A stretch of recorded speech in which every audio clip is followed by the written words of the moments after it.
Good morning, ladies and gentlemen, and welcome to our third of our series of Pool Re Solutions webinars. The topic today is on how COVID-19 has increased or otherwise the likelihood of terrorists using CBR material to cause catastrophic impact on business and society. My name's Ed Butler. I'm the Chief Resilience Officer of Pool Re, and I will be your chair for the day. For those who are not familiar, Pool Re is the government-backed terrorism reinsurance company. We've been in existence for over 27 years. We are the industry's mutual for insuring terrorism risk in Great Britain. We were established, as I said, in 1993 by the UK government in response to the untenable losses and uncertainty caused by the Provisional IRA's devastating bombings in London and Manchester. We exist to correct market failure, protect the UK economy, safeguard society and livelihoods from acts of terrorism. We offer a financial safety net of just over 2.2 trillion of assets and business of all sizes, and we have a sizable reserve fund of over 10 billion. For this third webinar, we'll be looking at the terrorist use of chemical, biological and radiological material to undertake attacks against us. We're very privileged to have three experts in this area. Steve Coates, Catharine Rhodes and Hamish to Bretton-Gordon, and I'll introduce them all individually before they speak. Steve, Hamish and Catharine are going to share their thoughts and experiences on the growing threat, in particular in light of the ongoing global pandemic of terrorists using CBR material to cause a catastrophic event in the UK. All three of them will also provide some ideas on how businesses might mitigate against these specific and more broader threats. There are some bigger questions which we hope to address. Firstly, really, how worried should we be about in this post-COVID world about terrorist use of CBR material? Secondly, is the industry prepared for the huge cost of dealing with any CBR terrorist incident? And how do current insurance solutions respond to CBR claims? And fourthly, what lessons can be learned from this pandemic when we look at the threat of bioterrorism? Before I introduce everyone, I'll just remind you of the format. I'll ask Hamish, Catharine and Steve to speak for no more than 5 minutes, which will allow plenty of time for questions. So please do use the Q&A button below and send in your questions to me.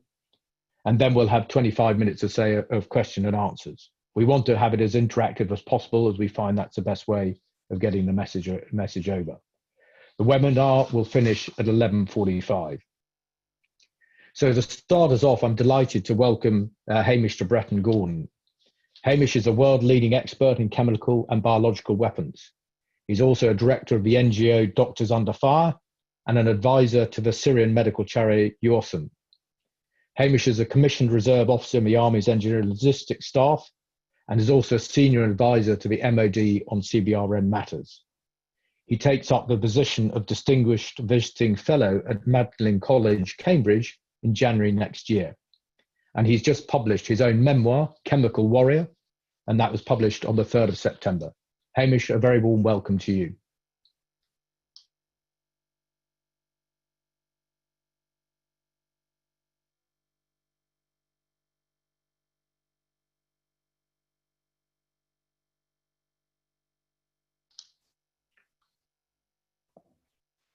I am here, Ed. Don't worry. I hope you're all hearing me loud and clear. Thanks very much indeed for that, to this really important seminar. I think conventional and cyber terror threat could well be superseded now by the chemical and bioterror threat as we get better at interdicting the first and the terror groups, get better at executing the latter. Chemical and biological weapons are morbidly brilliant if you have no morals or scruples, and are the ultimate terror weapon.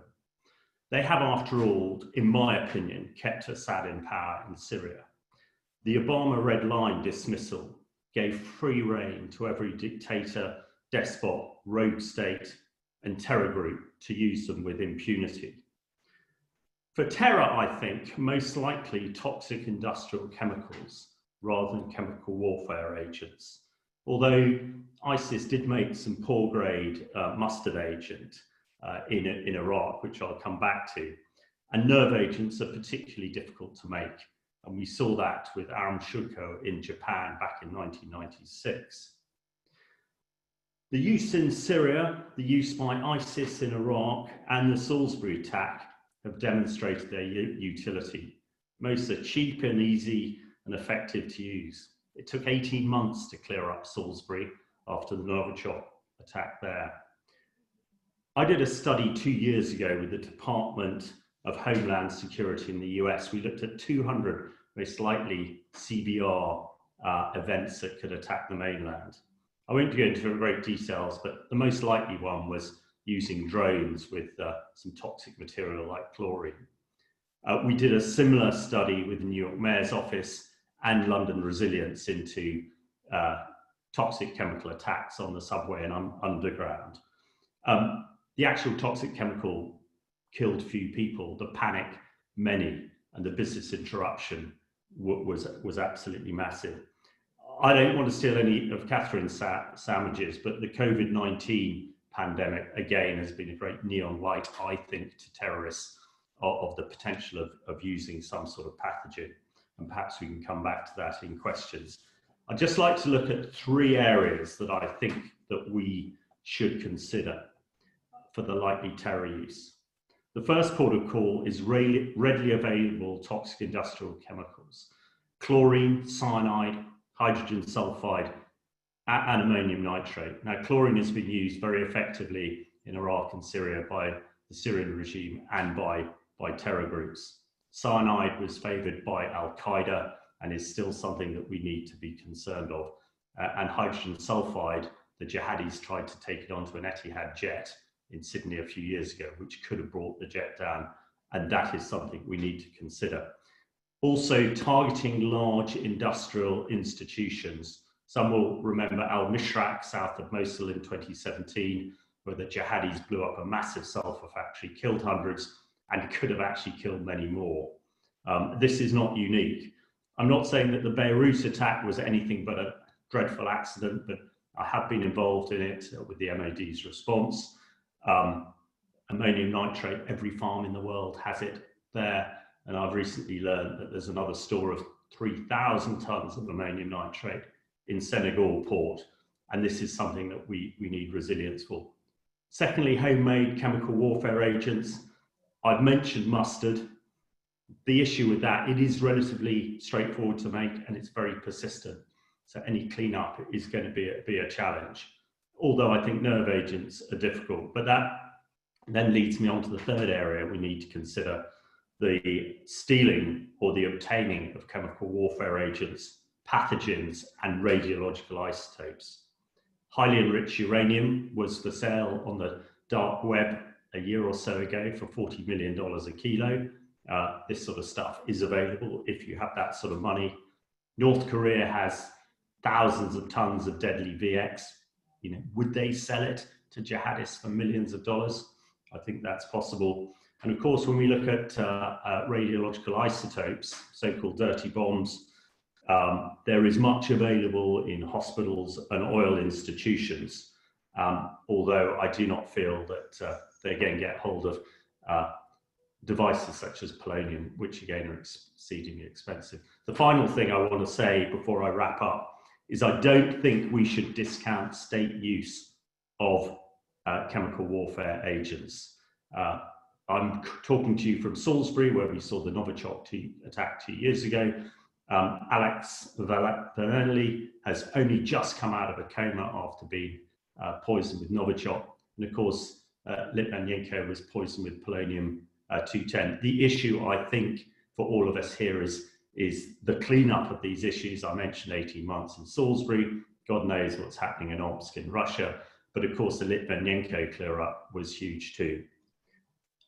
To conclude, the genie's, I'm afraid, out of the bottle with chem and bio, and possibly rad as well. We need to put it back in there. It is a reality, but with any threat, with the right resilience in place, mitigation can be achieved. That's me. Great, thank you, Hamish, for that rather gloomy but probably realistic outlook of what we're facing on the threat, and we'll come back to you in questions and answers.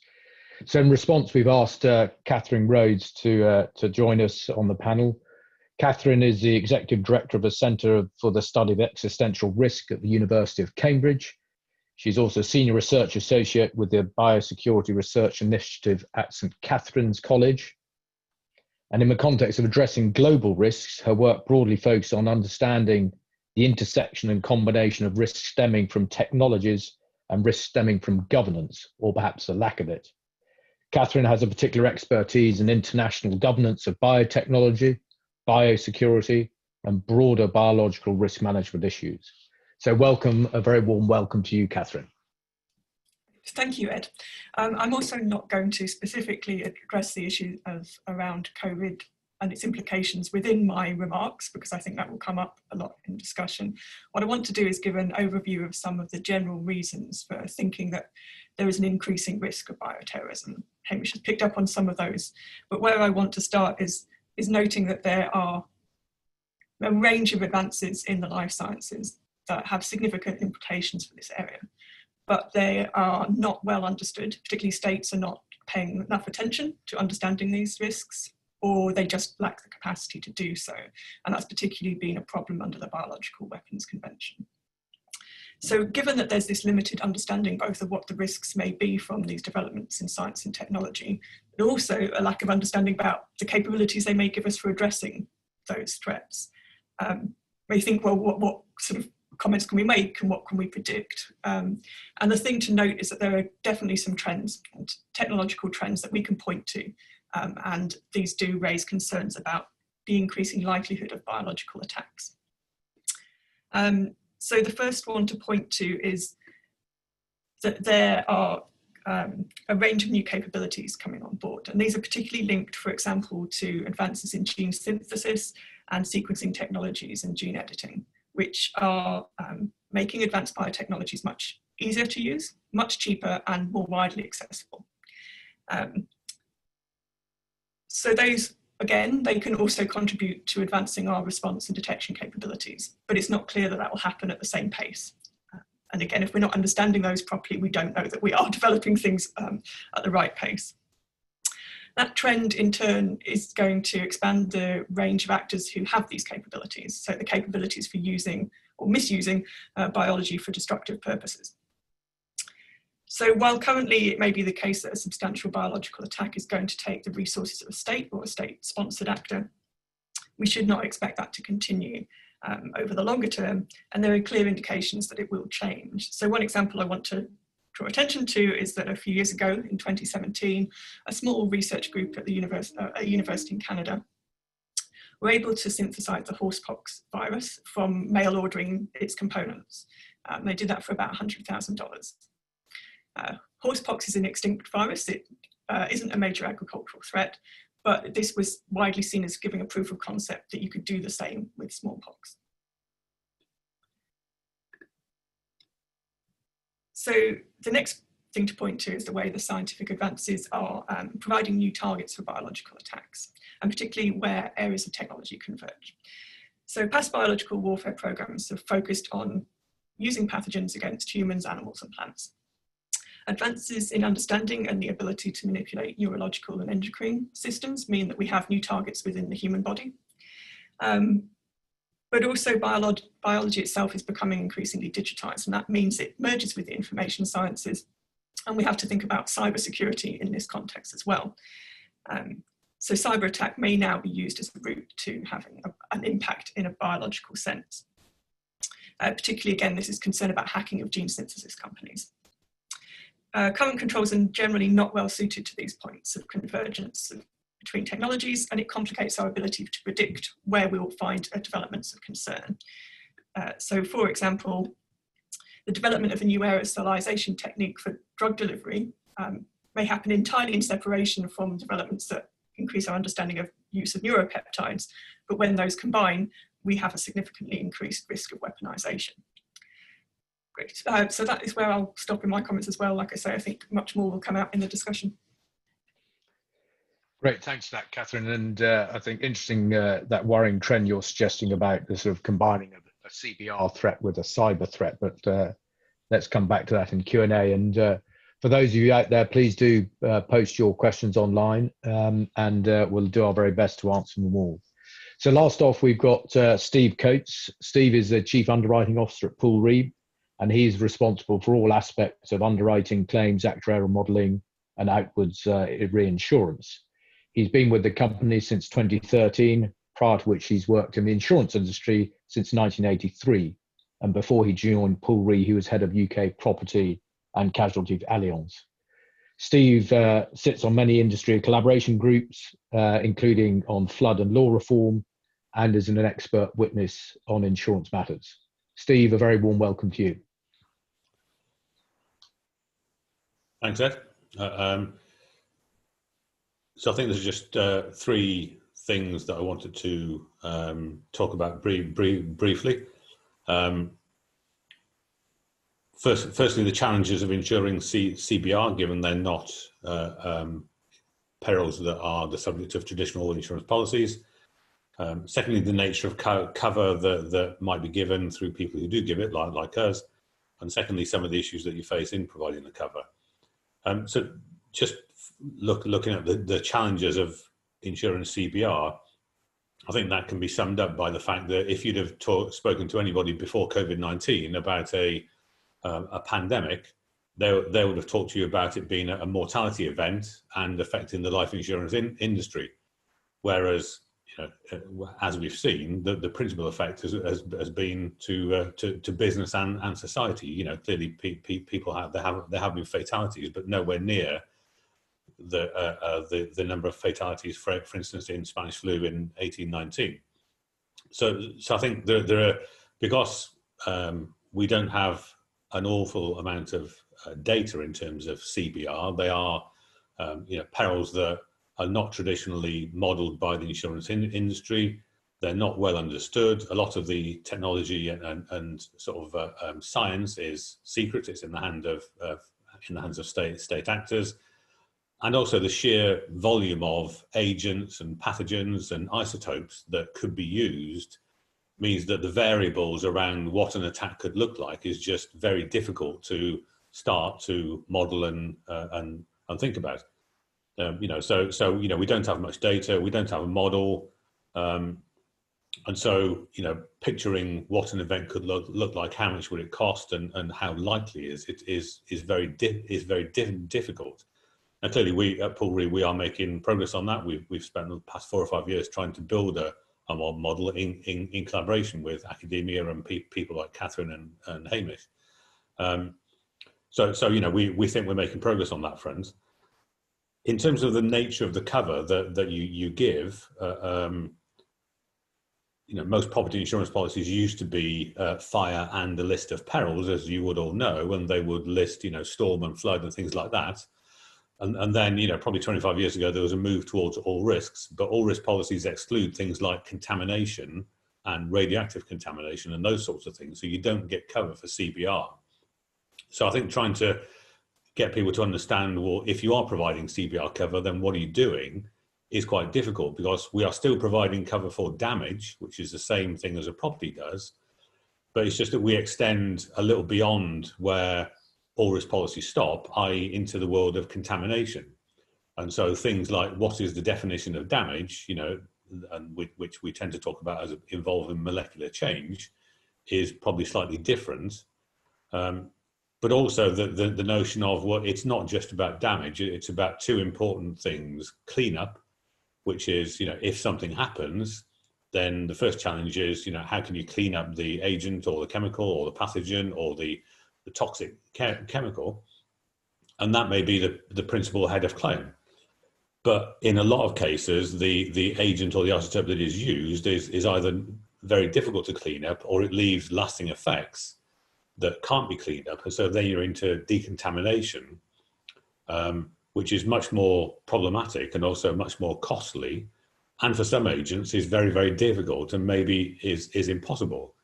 Now, the insurance industry does have some expertise in this, in terms of things like, you have a fire in a building and then you discover that there's asbestos there. And so you've got to remove that asbestos in a safe way before you can, knock the building down or stuff like that. And those challenges are very similar if you're faced with a CBR event in what is the agent and how do you decontaminate? And also, is decontamination possible? Because if it isn't, then you may well be looking at, you've just got to knock the building down and start again, which sounds very easy, but it isn't, because you still got to dispose of the debris in a very safe way. And the cost of demolishing and removing building that has been decontaminated as opposed to one that hasn't, it could be several multiples and take much, much longer. And we've seen some examples of that through the Amerithrax incident in the US in 2001, where even some of the buildings that were successfully cleaned, future usage of those buildings was very difficult because people didn't want to go back into them and wouldn't believe that they were safe. And then I think the other thing is this whole issue between damage and non-damage, and scenarios where we've looked at we provide damage in terrorism, but we also provide non-damage. So working out, if you had an incident like Salisbury, an agent being used in a more urban environment like London, then you may well get scenarios where the agent is smeared on a building, and so that building, you could argue that it's been decontaminated, and so it's damaged in our world. But then you could get a person who has been infected with that agent walking into a building and collapsing in the middle of that building. So that building then isn't damaged, but it's still going to get closed for a significant amount of time because it's got a casualty in there that could be infected with a toxic agent. So you get scenarios where you get damage and you get non-damage, and trying to work out how that pathogen, how people would spread those things around is quite difficult. So I think, the summary from a CBR perspective is, clearly we can ensure them because we have a state guarantee behind us, which helps. But we're also investing in understanding the perils, being able to quantify them, and starting to think about how you might mitigate some of the effects when they happen. And that's the work that we will continue for the next two to 3 years. And we hope to continue to disseminate that knowledge through the insurance and business environment in the UK. That's the finish of my initial remarks. Over to you, Ed. Great, thanks so much, Steve, for that. And I think you referenced the Amerithrax attack. I think one of those buildings is still actually unused. I think they never declared it safe to go in there, which really underlines your point about the huge tail cost of cleanup. And I think Hamish referred to that, how clean is clean enough from what we saw at Salisbury and elsewhere. We've got some questions coming in. I've got some which have been written in beforehand with people who couldn't attend. I think Hamish, if I just ask you the first question, is it possible for terror groups to steal or acquire biological pathogens from a burgeoning number of level 4 containment facilities around the globe? And what might we do about to mitigate that? Well, I'm sure Catharine will have a view on this, but this is one of my greatest concerns. I think 30 years ago, there were a handful of level 4 containment facilities, and this is where the most deadly pathogens are stored and worked on. And although lots of disinformation and other things were focused on the Wuhan level 4 laboratory as a potential source for the COVID outbreak, there's no indication that that's the case, and it seems to be zootonic. But there are now over 70 level 4 containment laboratories around the world, and that is a great concern to me. I'm sure Catharine knows the Biological and Toxic Chemical Weapons Convention far better than I do, but it is a very poor relation to the Chemical Weapons Convention that is policed by the Organisation of the Prohibition of Chemical Weapons, and has got rid of most of chemical weapons in the world. So I think that is a real weak point at the moment. These burgeoning level 4 containment facilities that we're not talking, those who've read the book Iron Pilgrim, which is fiction, I might say we're not talking about that, but not every level 4 containment laboratory has the security of, say, Porton Down and other Western laboratories. So I think it is a real Achilles heel that we need to get a grip of. I'm sure Catharine has a view on that. Over. Great, thanks, Hamish. I mean, Catharine, you might just want to ask that, but I think sort of related to that, a question of how might we make the experience of COVID-19 affect what I think people call deterrence by defense for biological attacks? Or maybe put another way, Are the failures in our preparedness and response capabilities like to encourage bioterrorist attacks? Maybe in the context of what Hamish was talking about there, these lack of, strength of protecting our level 4 containment facilities. Yes, thank you. And I do agree with Hamish about that particular area of risk, and particularly because there's still a low level of awareness amongst, I think, individual scientists about the risks associated with their research. And there's documented lapses in biosafety in laboratories that lead us to have concern about whether there are similar lapses in biosecurity. I think in terms of COVID, yes, there's this idea about the ways in which biological attacks get deterred, and one of them is deterrence by attribution. That means you can spot easily who attacked you and therefore can respond. But the other is that there would be deterrence by defence, that attackers would know that we would quickly identify what the agent was that was used. We would have treatments and things in place, and we would be able to respond to it. And I think that's one of the sort of concerns over COVID, is it's clearly shown we have major deficiencies in preparedness and response capabilities. So that might make this a more attractive route if someone's thinking, well, I don't think A, I'll be identified as the attacker, and B, I don't think that it'll be able to respond effectively to this. Yeah, and I think that joins with the other thing in that we're also now in a context where there's clear fear going to be around disease. So even if it was a minor attack, the sort of terror consequences will be more severe. Okay, thanks for that. That's all. Steve, just turning to you, I think, there's lots of questions on this about, what lessons can we learn for ensuring CBR events from the last 6-9 months of COVID-19? What are you dealing with at the moment on your desk?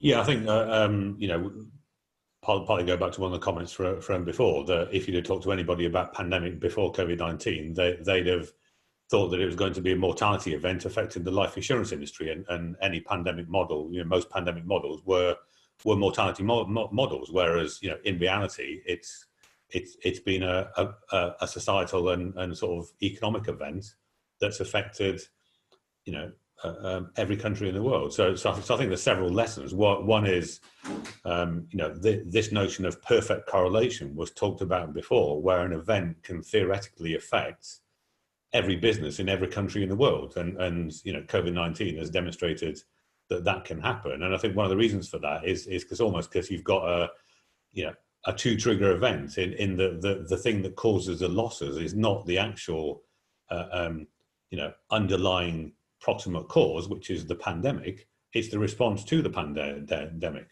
and because we live in a more health and public safety conscious world, the response of the authorities to something like that happening is going to be completely different to what it was in 1918 or 1968.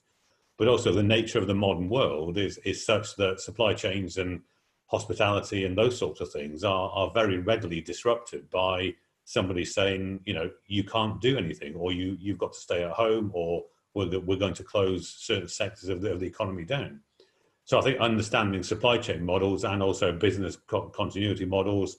So I think it does give us a bit of a wake-up call in terms of modeling these things and trying to come up, the things that underpin any model are scenarios.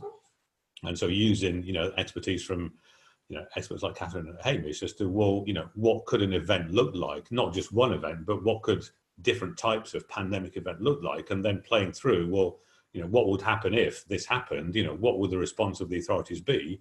And also, how much would it cost? So I think it's been a big wake-up call as to, modeling and how you start to picture some of these very extreme, very remote events that either have never happened before, or when they last happened, the world was a different place, and so they're largely irrelevant to today's world. You're on mute, Ed. You're on mute. Well spotted. Yeah. Just following up on that, Steve, looking at the other end of the spectrum is a question about how we might be able to reduce the impact of attack. And the question is there any civil engineering design guidance available to help increase the resilience to the built environment to chem and bio threats? Are you aware of anything on that? I think I'm probably the wrong person to talk about that, but what I can talk about is I think that in common to any terrorist event, there's two principal mitigating factors. One is to try and stop the event happening, which is very difficult for terrorism when it's not necessarily targeted at you. But then there's the equally important thing, which is, how does your business respond to the event, and how can it either recover or be resilient? So I think the notion of business continuity probably needs to expand well beyond some of the sort of parameters that it might previously have operated in, and people need to start asking themselves the question, how can I survive an event like COVID-19 in the future, and how can my business be more flexible and more adaptable? So, if it's got no customers walking through the door, it can still survive because I can take my business to the customers through, the pub becoming a takeaway or something like that, as we've seen, lots of businesses have prospered. Okay, Hamish, you might be able on that sort of civil engineering question side of the question. Yeah, well, a bit of both, really. I agree with Steve. I mean, it's being left of the bang, if you like, preventing it happening first. But on the advice on building, I think critical national infrastructure and other capabilities and organisations give a lot of advice on what sort of materials are best to use. And I'm sure a lot of new buildings being built, the whole flow dynamics and everything else is taken into account, and different materials obviously sort of work better than others. But and I'm sure that is available through CP&I and others. In the UK, I'm not so sure about around the place. But when it comes to being left of the bang, if you like, particularly on the chemical stuff, and I've mentioned the concern of toxic industrial chemicals being used on transport infrastructure like subways and undergrounds in places like Singapore and South Korea. They have a lot of detail on what to do if there is an attack, and it's up on the walls. And what we found in New York City and London is, because people are unaware of these things, that is where the panic ensues. I can tell everybody that chlorine is not very toxic and disperses very quickly. So, in Syria, we tell people to get to high ground and hold their breath. Now, that would be equally effective, without wanting to sound trite, in an event in the UK or the US or whatever. But unless people know it, then the panic ensues and the terror is created as to be expected. So, there's the building side. On the personal side, it's about training and awareness. And I think hitherto, people like myself, and I expect Catharine, have, we've been sort of slightly kept in the shadows, because, what we're talking about is the sort of nightmare Armageddon scenario. But COVID-19 has, really put paid. Everybody knows what these things are like now, and everybody, I think, in the globe now wants to know what sort of things they can do to make themselves less likely to be affected by a chemical, biological, or radiological attack. And with basic training and awareness, I think we can produce, some really useful mitigation. And I think that the time is right to do that on the back of what everybody's learned from COVID. I think there's a question was sort of tied in with that, a couple on these. One's from Jeff Moore from Muir Analytics, which basically saying if it's easy to access those sort of off-the-shelf supplies to make IEDs, peroxide, acetate, etc. for THP, and it's easy to do that in other parts of the world, why would terrorists move away from these sort of conventional weapons and go into what you've talked about in terms of more complicated, and we've had some figures, Hamish, you talked about 40 million to buy some material. Catharine, you talked about horsepox. I don't know how difficult that is to make. So why would terrorists move into, your sort of professional judgment, Catharine first maybe, why would they move into this field as opposed to sticking what they can do, the cheap, off-the-shelf, quick to access? Yeah, so I think one of the things is it's actually hard to know what the drivers of terrorism are, and the way that you could see this shift is if it does become more appealing, like it says, as a route to knowing that this will cause a big terror impact, not necessarily high mortality, but that this is really going to impact people psychologically. It will have that nature, and I think that's even an unsuccessful attack in a sense could have that. So I think that's one motivation to look at. But I also think the way that things are broadening, for example, doing economic damage and through industrial attacks is also a possibility. And so there may be, as capabilities change, that motivations and drivers change as well. Hamish, have you got anything to add on that, and why would they shift into this? I agree with all of that, but I think going back to my very first point, we are becoming better at conventional and cyber terror mitigation, and I think as we become better at that, and as everybody has seen, what impact Salisbury and COVID is having, and the relative ease at the moment that you can move relatively small amounts of this material, stand fast radiological, because that emits all the time. It's relatively easy to identify. I think that is the area of concern, and the fact that we're now talking about this, it goes back to the answer to the last question. In the past, we've rather buried our heads in the sand because it was so unlikely and so nasty. We now know that that's just not the case. Over. I mean, I think there's an interesting piece as ever sort of threat intention capability equation, because there've been other questions on this as suggesting there's the threats appears to be increasing, but we're receiving nothing from the police or counter-terrorist security advisors or Department from Transport. There's a question on that. I mean, my view on this, we've got the challenges of technology transfer from the battlefield back to the UK mainland in this case. We've got returning fighters, although that has been less successful than we first feared, maybe after sort of in the early days of 2017-18. But I think the fact that they are using these materials on the battlefield and in failed states, it will potentially encourage them to use the material on mainland Europe and in the UK. I would put out in someone said, there's not advice filtering through from the police and other departments. My discussions of knowledge of working with the police and security services, they are very concerned about this threat. I think it was Ben Wallace, when he was Minister of State and Security in the Home Office, January 2017, said it was a question of when, not if, a CBR event happened in the UK. So I think there's a balance between, informing and over alerting and worrying people, and also against this thing, as you say, Hamish, about advice, training, what the practicalities are of how we deal with these types of incidents. Steve, just coming back to you, there was an insurance question earlier which came in, why does Pool Re cover CBR under terrorism, but property policies excluded? Why is that, and should we try and close this gap? Well, I think that's historically property policies have never covered. They've never covered nuclear. There's always been market exclusions for radiological and nuclear because the costs of such attacks are just beyond the capital that the insurance industry has. And the notion of contamination has been something that all risk policies have never covered because of their gradually operating nature. I don't think the exclusions were predicated upon terrorism or deliberate acts. It was more in terms of pollution and those sorts of things.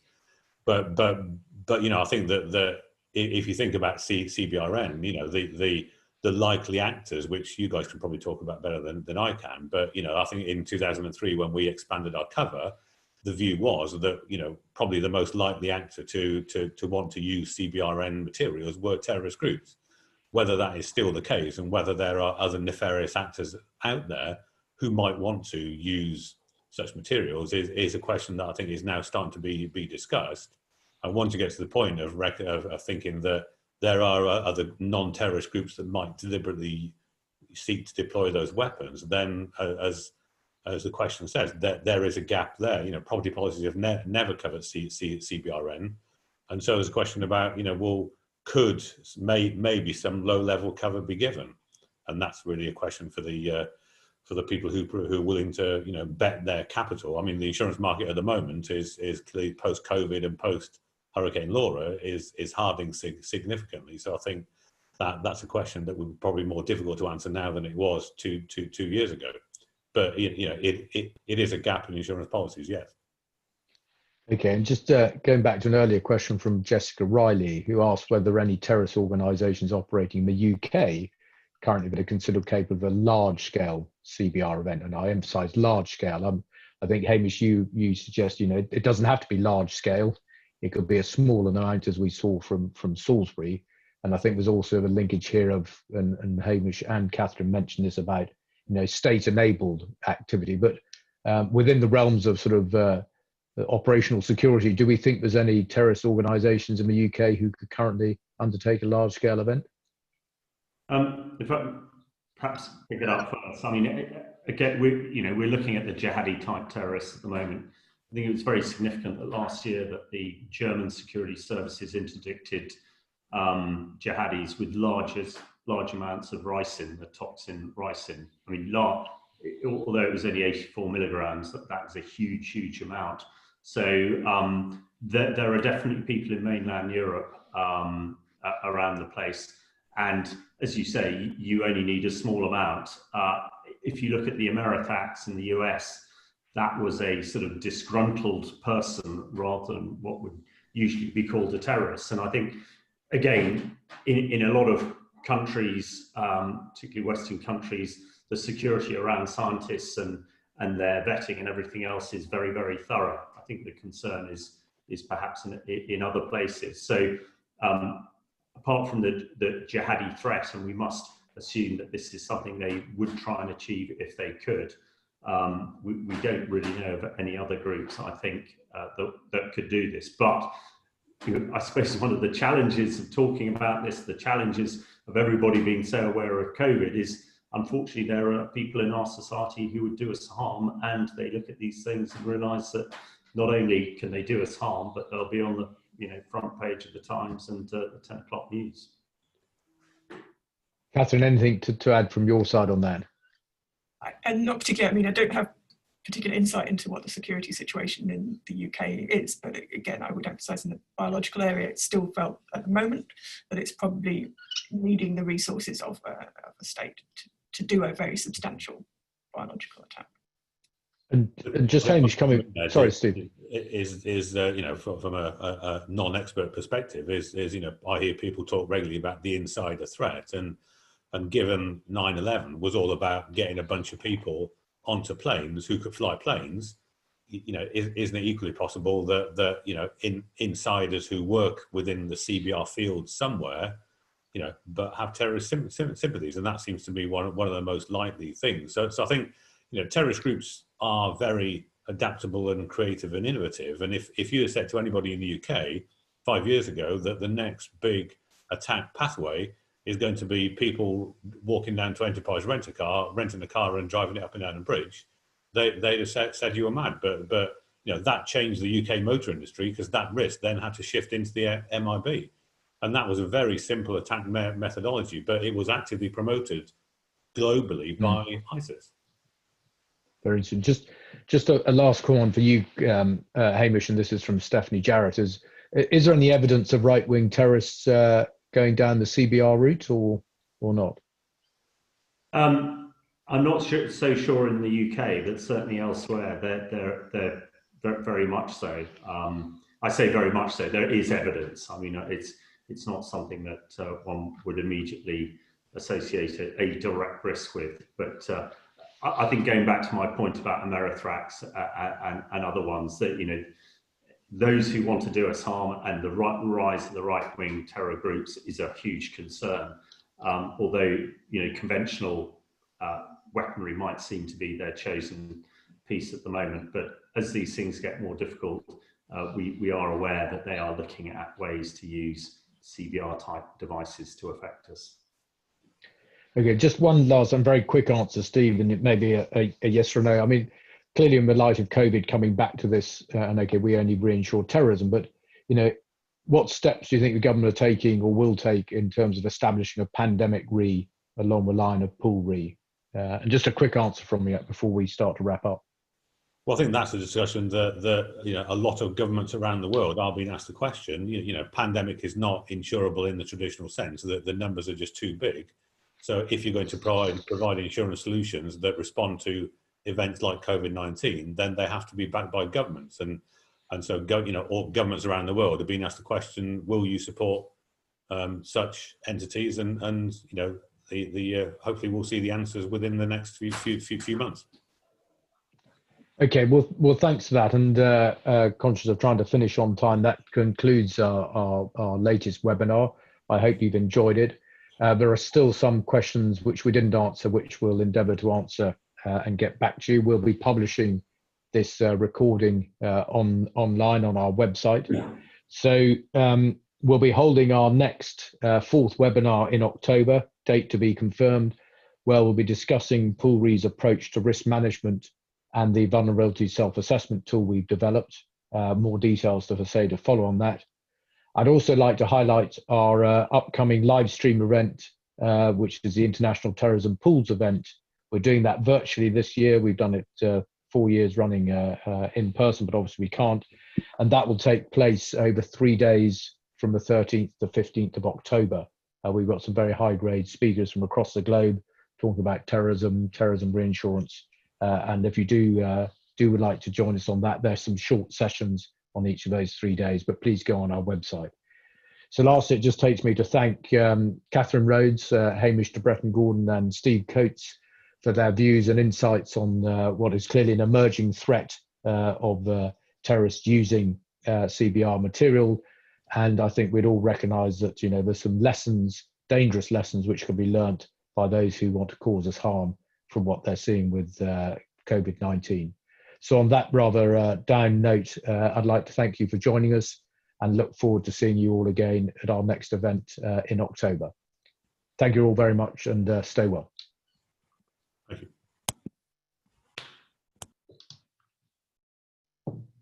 Right.